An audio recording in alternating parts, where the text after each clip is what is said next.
O Cortiço, de Aloysio Azevedo, capítulo 16. Este é o primeiro vídeo sobre este capítulo 16. A essas horas, Piedade de Jesus ainda esperava pelo marido.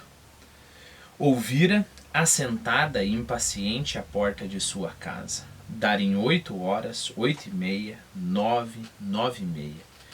Que teria acontecido, Mãe Santíssima?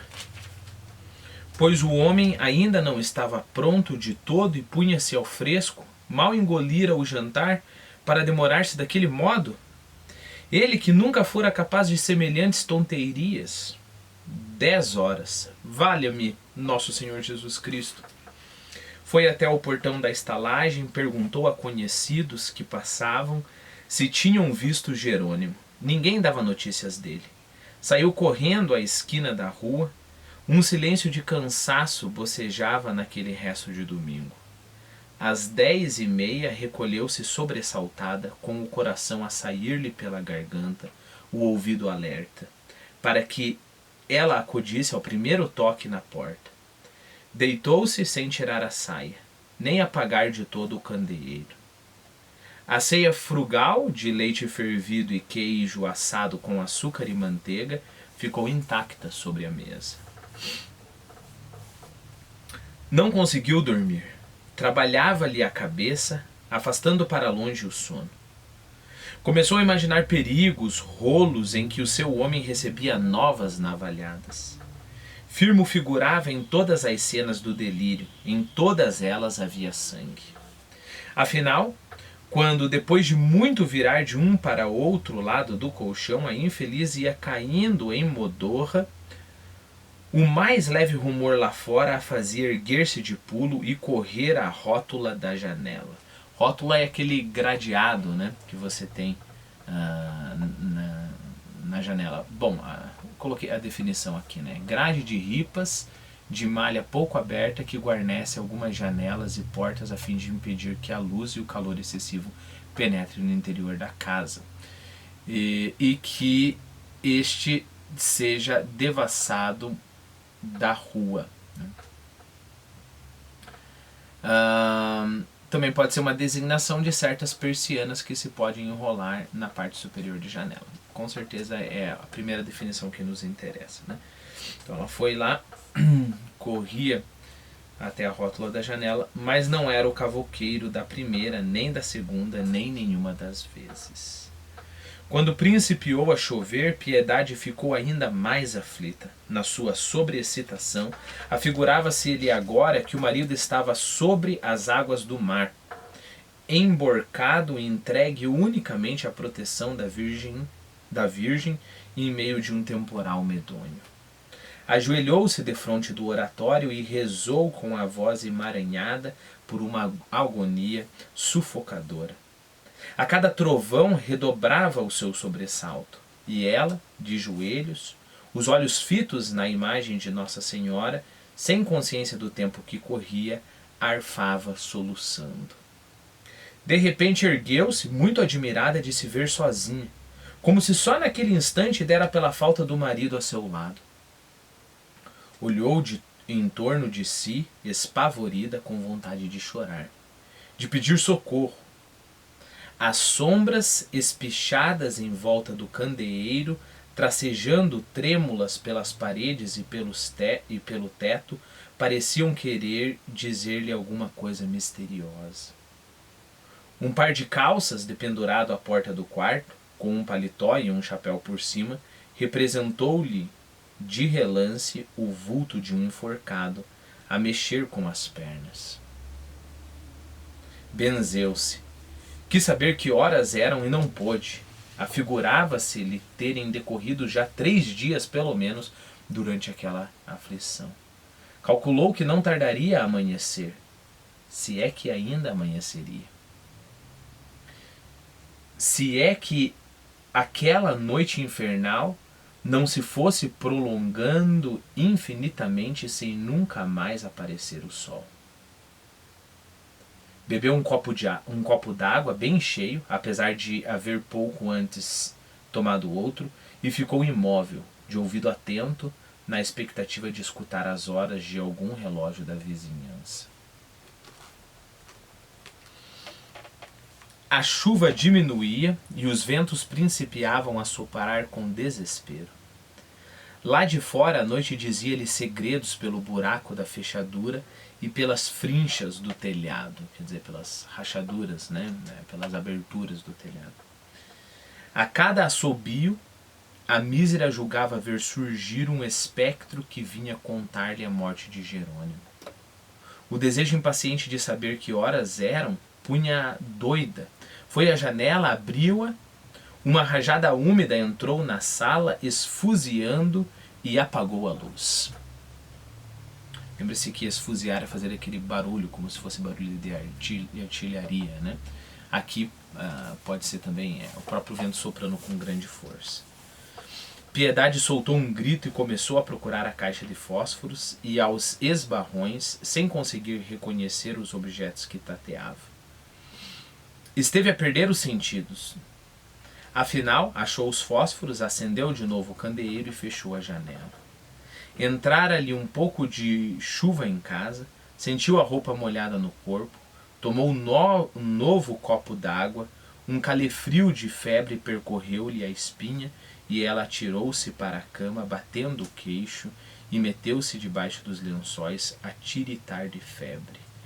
Aqui eu acho que a cena fica mais tocante ainda, né, que não é mais só a ausência do Jerônimo que está acontecendo, não é só mais a preocupação, né? É o medo que ela tem de ficar sozinha, uma cena escabrosa, né? Ela se desesperar na própria casa a ponto de quase desmaiar, a janela aberta. Lembre-se, a janela ainda estava aberta, entrando água na casa, e ela esbarrando em tudo com aquele medo medonho. Então isso é... Se a gente levar em conta que o Jerônimo acabou de planejar com a Rita de fugir com ela, a gente teria que olhar para a Piedade e falar: olha, minha filha, você vai se acostumando com essa casa vazia, você vai se acostumando com essas sombras crescendo enquanto você estiver sozinha, porque Jerônimo não volta, né? Bom, já que eu interrompi, calefrio, é claro, é um outro jeito de falar calafrio, mas etimologicamente calefrio é mais legal ainda, né? Porque o que é calefrio? É caliente, ou seja, quente e frio ao mesmo tempo, né? Eu coloquei ali no nosso Quizlet, né? De cali, estar quente, ou seja, estar doente também, né? Febril. E frige, ou frigue, de frigueire, de estar com frio. Então é exatamente isso, quando você sente aquele calafrio, pelo menos o calafrio da doença, né? Você está queimando de febre, mas você está sentindo frio ao mesmo tempo. Então ela se colocou lá, se atirou para a cama, batendo o queixo, e meteu-se debaixo dos lençóis a tiritar de febre. Veio de novo a modorra, ou seja, aquele sentimento de sonolência, né? Fechou os olhos, mas ergueu-se logo, assentando-se no colchão. Parecia-lhe ter ouvido alguém falar lá fora, na rua. O calefrio voltou. Ela, trêmula, procurava escutar.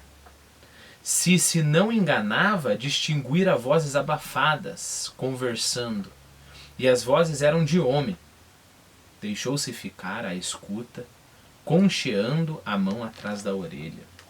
Depois ouviu baterem, não na sua porta, mas lá muito mais para adiante, na casa das Dores, da Rita ou da Augusta.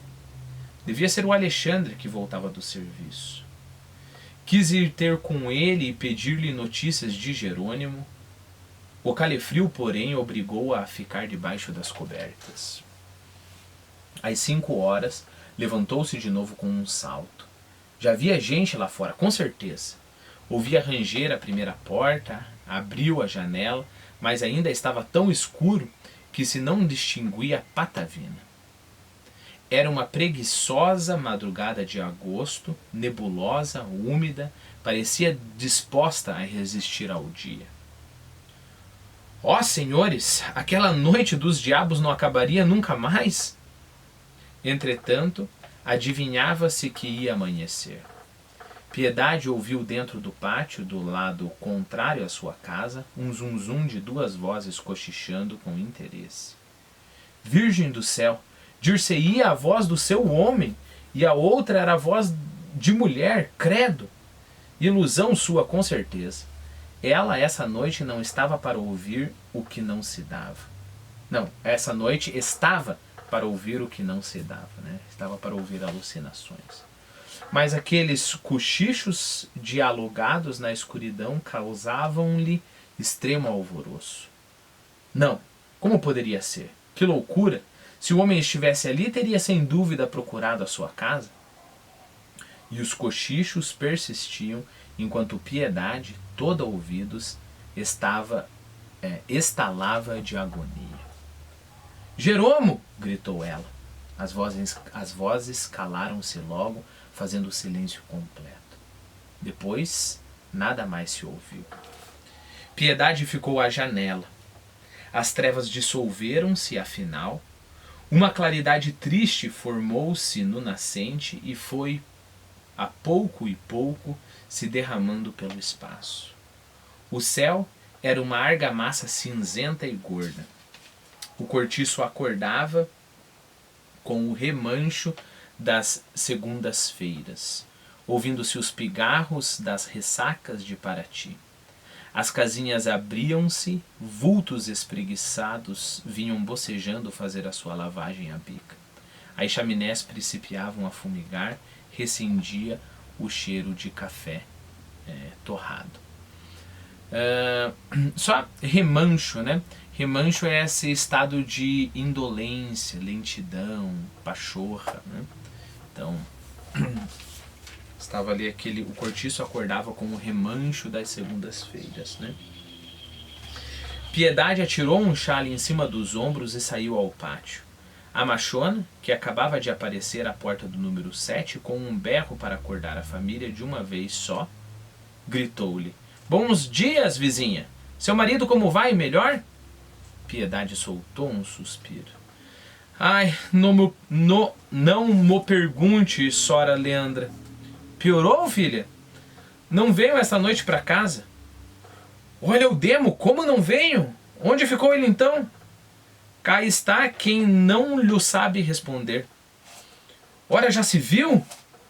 Estou com o miolo que é água de bacalhau. Não preguei o olho durante a noite. Forte desgraça minha." "Teria-lhe sucedido alguma?" Piedade pôs-se a soluçar, enxugando as lágrimas no chale de lã, ao passo que a outra, com a sua voz rouca e forte, que nem o som de uma trompa enferrujada, passava adiante a nova de que Jerônimo não se recolhera aquela noite à estalagem. "Talvez voltasse para o hospital", obtemperou Augusta. Obtemperar, né? É argumentar com humildade, né? Pôs-se de acordo ou assentir pode ser um outro significado, mas aqui é argumentar. Como eu já comentei com você, talvez não fosse necessário, né, obtemperar nesse caso, simplesmente argumentar, falar, né? Mas está aqui a palavra. Talvez voltasse para o hospital, obtemperou Augusta, que lavava junto a uma tina a gaiola do seu papagaio. Mas ele ontem veio de muda, contrapôs Leandro. "E lá não se entra depois das 8 da noite, acrescentou outra lavadeira. E os comentários multiplicaram-se, palpitando de todos os lados, numa boa disposição para fazer aquilo o escândalo do dia. Piedade respondia friamente às perguntas curiosas que lhe dirigiam as companheiras. Estava triste e sucumbia. Estava triste e sucumbida.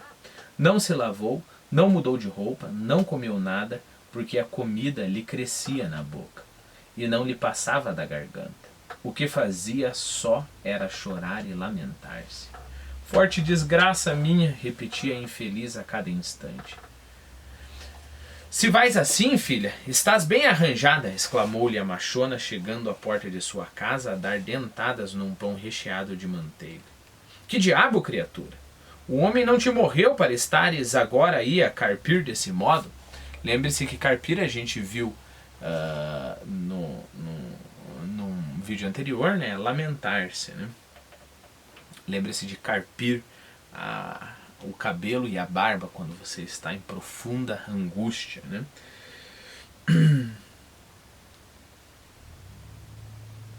O homem não te morreu para estardes agora aí a carpir desse modo? Sei-o eu lá se me morreu, disse Piedade entre soluços. Vi tanta coisa essa noite. Ele te apareceu nos sonhos? Perguntou Eleandra com assombro. Nos sonhos não, que não dormi, mas vi a modos que fantasmas. E chorava. Ai, credo, filha, estou desgraçada. Se te apareceram almas, de certo, mas põe a fé em Deus, mulher. E não te rales desse modo, que a desgraça pode ser pior. O choro puxa muita coisa. Ai, o meu rico homem.